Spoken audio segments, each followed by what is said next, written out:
के गोपालगंज में 70 घाट पुल हादसे में निर्माण कंपनी वशिष्ठा कंस्ट्रक्शन की लापरवाही साफ सामने आ रही है। हैदराबाद की कंपनी के आधे अधूरे काम की वजह का ही नतीजा है कि 70 घाट पर यातायात महज 29 दिन में ठप हो गया। हालांकि इसके लिए बिहार सरकार की पुल निर्माण की भूमिका को नज़रअंदाज नहीं किया जा सकता, क्योंकि निर्माण की निगरानी का जिम्मा इन्हीं के हाथों में था।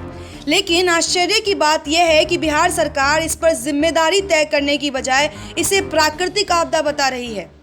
गंडक नदी में आज भी वही प्रवाह है, लेकिन बिहार सरकार के तमाम काबिल इंजीनियर, पुल का डिज़ाइन बनाने वाली एजेंसी और इस पुल को बनाने वाले ठेकेदार कंपनी की अदूरदर्शिता और लापरवाही की वजह से 70 घाट का अप्रोच पुल टूटा। हालांकि दियारा में रहने वाले गांव के लोगों ने पहले ही इस पुल के टूटने की आशंका जताई थी। शीतलपुर गांव के ओम प्रकाश राय ने कहा कि 500 लोगों के हस्ताक्षर के साथ ये ज्ञापन दिया गया था, लेकिन किसी ने इस बात पर ध्यान ही नहीं दिया। 70 घाट के मुख्य पुल के अलावा सिर्फ 2 अप्रोच पुल हैं। लगभग 2 किलोमीटर के स्ट्रेच में 18.5 मीटर के ये 2 पुल किसी भी गंडक के दबाव को नहीं सह सकते। गाँव वालों की मांग थी कि ये पुल 100 मीटर का ही होना चाहिए।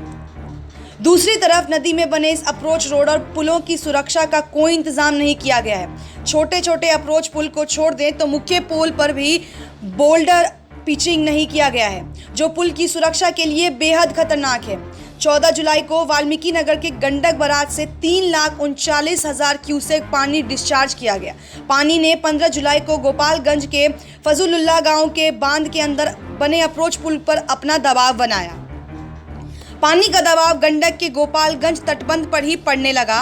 ग्रामीणों ने इसकी सूचना प्रशासन को दी, लेकिन इस बात पर समय रहते ध्यान नहीं दिया गया। हालांकि बांध से पहले पानी के दबाव से पुल का अप्रोच टूट गया था, जिसे तटबंध से बच गया, नहीं तो नुकसान और ज़्यादा हो सकता था। फजलुल्लाह गांव के मुखिया प्रतिनिधि संजय यादव ने 14 जुलाई से ही अप्रोच काटने का वीडियो बनाकर वायरल कर दिया, लेकिन इस बात पर भी किसी ने ध्यान नहीं दिया। बिहार सरकार ने इसे प्राकृतिक आपदा बताकर मामले को ठंडे बस्ते में डालने का काम किया। पूर्व केंद्रीय मंत्री यशवंत सिन्हा का कहना है, जब सरकार प्राकृतिक आपदा की बात कर रही है तो फिर जांच कौन कराएगा। बिहार राज्य पुल निगम के एमडी से सुरेंद्र यादव ने फोन पर माना कि पुल की एजेंसी वशिष्ठा कंस्ट्रक्शन ने बहुत कम बोल्डर पिचिंग की है। वहीं इसके लिए जांच की टीम बनाई गई है, जो रविवार से जांच के लिए जाएगी। लेकिन पूर्व सांसद पप्पू यादव का कहना है कि 264 करोड़ लूट का मामला है, जिसे विभाग से जांच कराकर रफा दफा करने के लिए सरकार की मंशा को हम सफल नहीं होने देंगे। इसकी जांच करानी बेहद ज़रूरी है। अब यहाँ सबसे बड़ी बात यह है कि अपनों को बचाने के लिए पुल निर्माण निगम और वशिष्ठा कंस्ट्रक्शन कंपनी उन ग्रामीणों पर पुलिस केस दर्ज करा रही है, जो कंपनी को इस खतरे के लिए आगाह कर रहे थे।